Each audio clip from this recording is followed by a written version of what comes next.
Hey, good day, YouTube. Little change of scenery for you.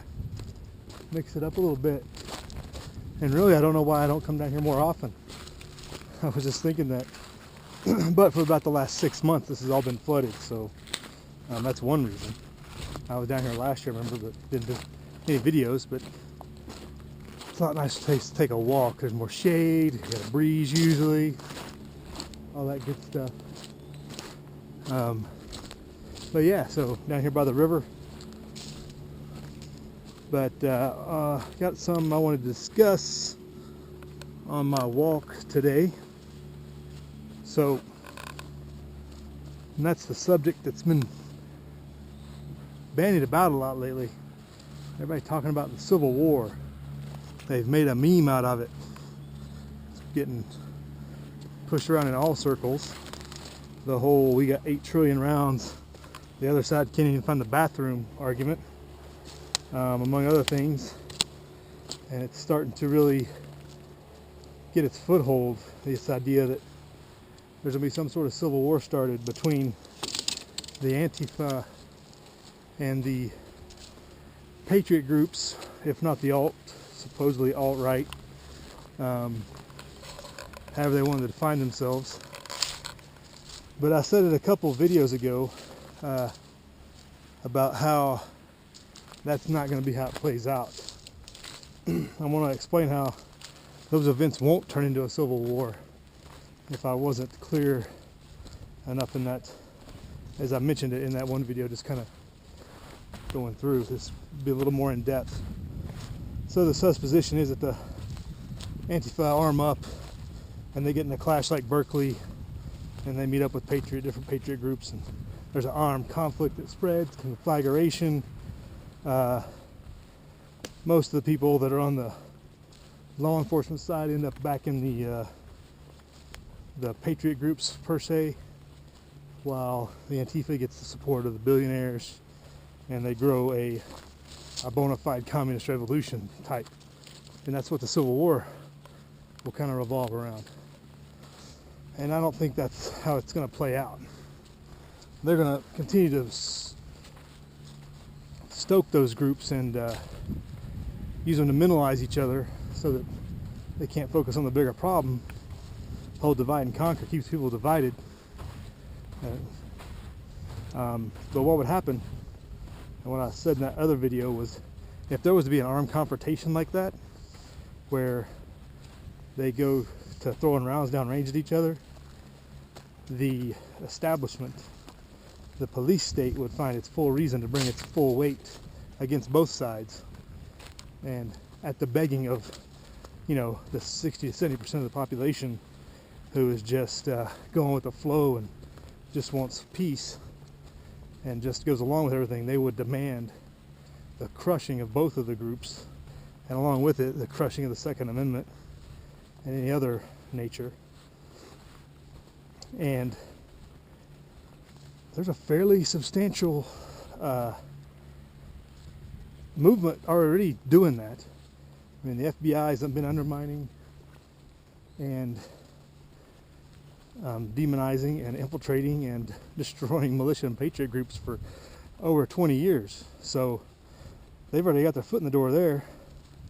It doesn't seem they've been as wary or as concerned about the Antifa types.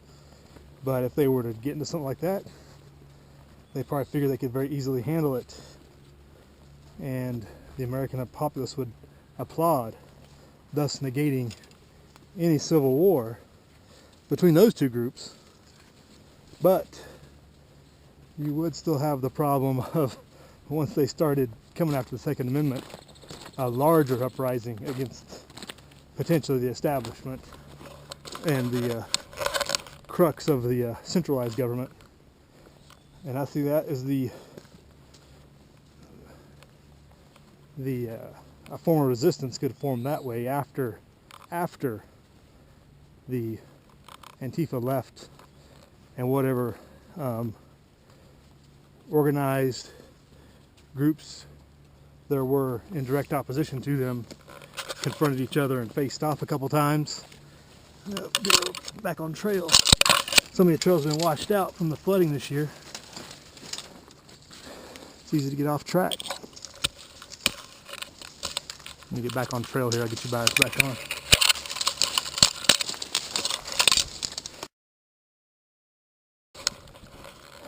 So as we were saying, after those two groups faced off and the power and might of the police state makes peace with everybody, centralizes more control, more federalized police forces, then the real civil war, if you will, the real resistance would begin against the centralized power as much as it could, because a lot of the organized structure with the different militia groups and patriot organizations, the Oath Keepers, 3%, anybody remotely associated with them, it would probably be a pretty little big purge. Because if there were several events like Berkeley but with firearms, the net that they would cast would be very broad, just like they have with the Bundys, but they would get all kinds of RICO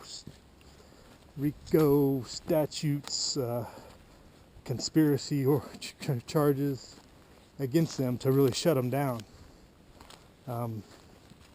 They basically make things up, again, to make peace, to bring everything back to normal. Normalization would be with their goal, because they couldn't just allow two groups to go at each other, because I don't think that most police would pick sides, and so many of them have been trained to fear, as seen by the testimony of Las Vegas Metro in the Bundy standoff case. They've been taught to fear the people more than support them and work for them, and that's going to be the case for 80%. When I say 80%, I'm saying 80% of the forces out there of the different organizations, not necessarily individuals, but any organization that gets any type of federal dollars has been indoctrinated with the whole MEAC, Missouri Intelligence Estimate type of indoctrination for the last 20 years, of that the biggest threat to America is American veterans, patriots, 3%ers, militia organizations. People that are not involved in any sort of criminal activity at all are the biggest threat. And in some ways they are, and that's how they'd take them out first, because they would be the biggest threat to the established centralized control. The only way to centralize control is to disarm the people and those that would protect the people, and that's going to be those groups. So not only would it be a good excuse if they did face off with the Antifa, but it'd be a furtherance of their goals. So that's, I guess, my angle on the whole Civil War debate. I don't see it going into this separate left versus right again, and it never will be. The Antifa are useful idiots for the establishment to use to get their gains, to gain their goals. People need to wake up and realize that they're going to be manipulated into supporting a centralized government of some form, however they go about it, whether it's violent means or not.